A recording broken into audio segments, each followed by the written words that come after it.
Hi, I'm Adam Landrum with Made to Matter. Thanks for joining me today.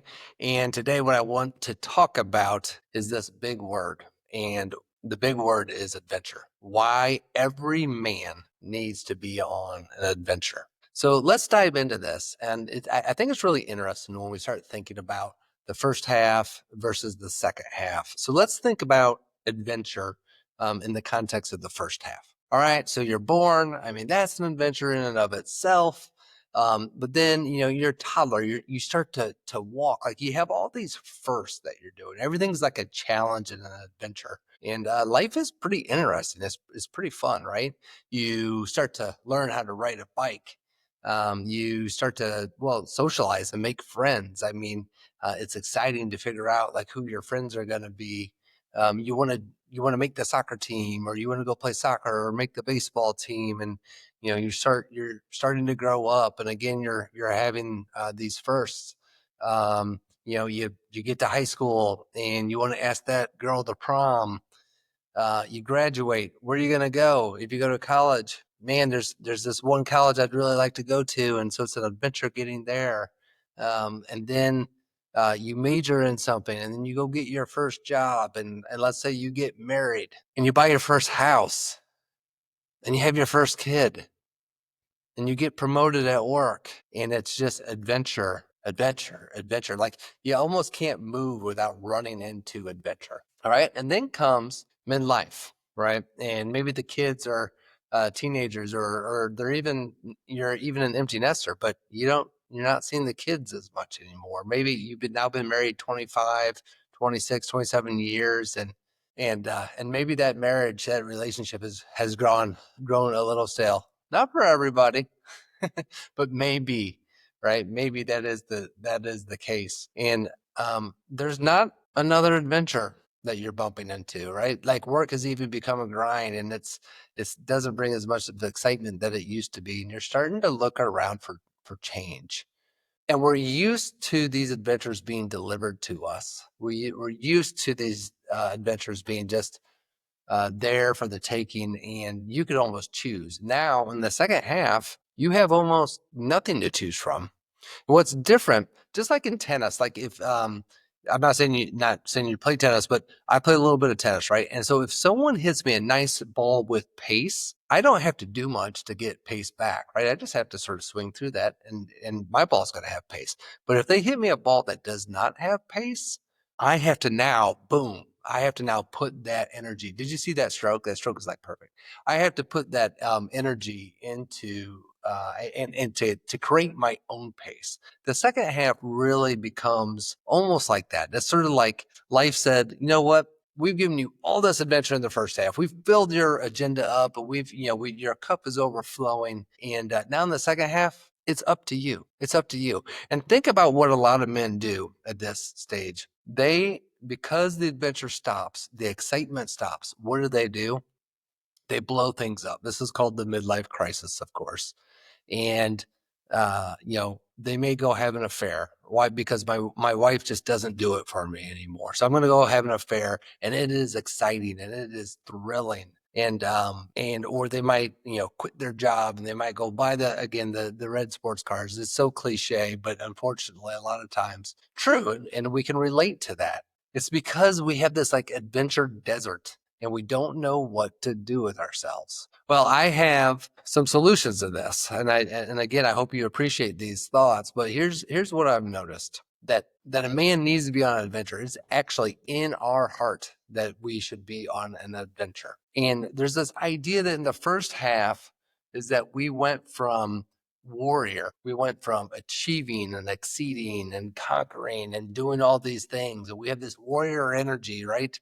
Well, as we get older, with not as much energy, what we do have is more wisdom, and that is more of going to a king. So it's going from warrior to king, or we have wisdom. We can mentor people, we can teach people, and so our adventures stop looking like conquering, and they start looking like building.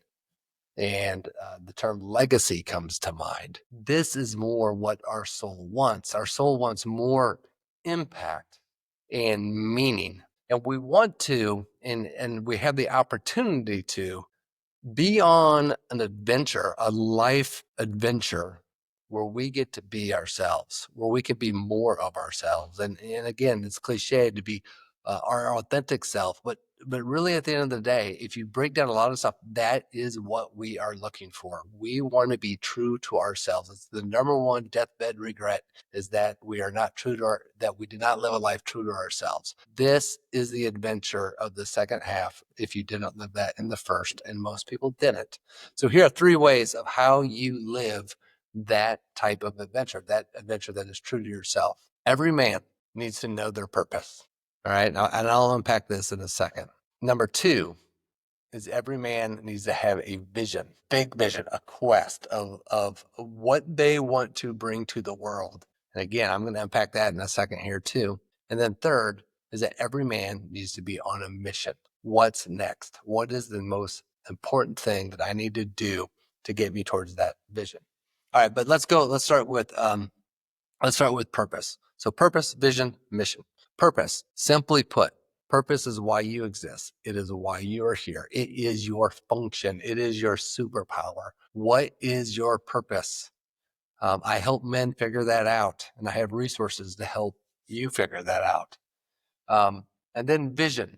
So again, vision is the North Star. It's an ideal. You're probably not going to get there, but it should be big enough, and it should be big enough, I should say, that you can't get there. You want to strive for this.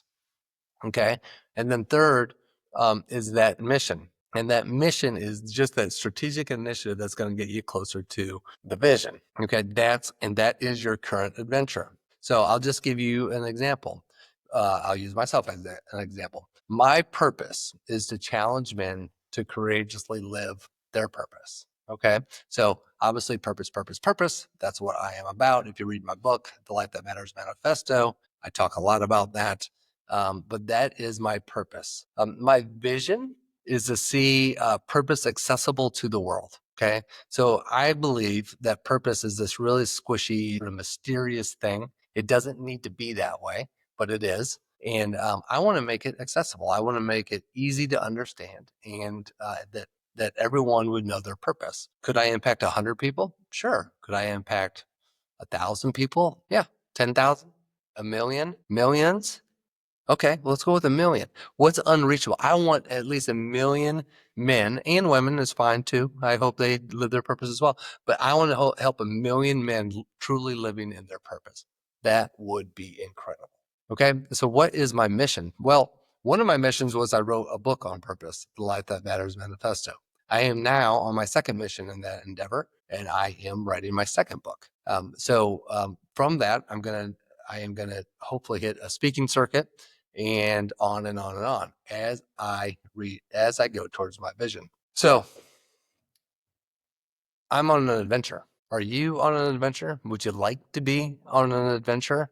I mean, there's nothing like having an adventure where you're so excited where you get out of bed. And this is what I do. I get out of bed. I'm usually up by 6, and I am writing from 6 o'clock for like 3 hours straight. I write, I read, I think. I can't wait to start my day like that. That's what I do. And then I continue that on throughout the day. That's the opportunity that you have to be on an adventure. We're so used to that first half of having so many adventures that when we get to the second half and they aren't coming, we don't know what to do with ourselves. And I think that drives a lot of what happens from a midlife crisis perspective. And it informs us of what we need to do in the second half. In the second half, what we need to do is we need to figure out what our adventure is going to be. And then we're going to go on it and do it. And again, vision gives us the direction. Purpose and vision are the bookmarks. The mission, you get to do a lot of missions. So you'll have a lot of adventures, but it should probably and will always have that theme of vision. So what are you waiting for? Go get on an adventure. You can visit my website at madetomatter.coach, where I have resources for men there who are looking for adventure. One of those resources is called Repurpose Coaching. It's a 8-week coaching course with me, one-on-one, where we will identify and discover your purpose, your vision, and your mission. You'll have the essence of what all that looks like, so that you can go and live that in your second half. Thanks for watching and listening, and hope you have a great day.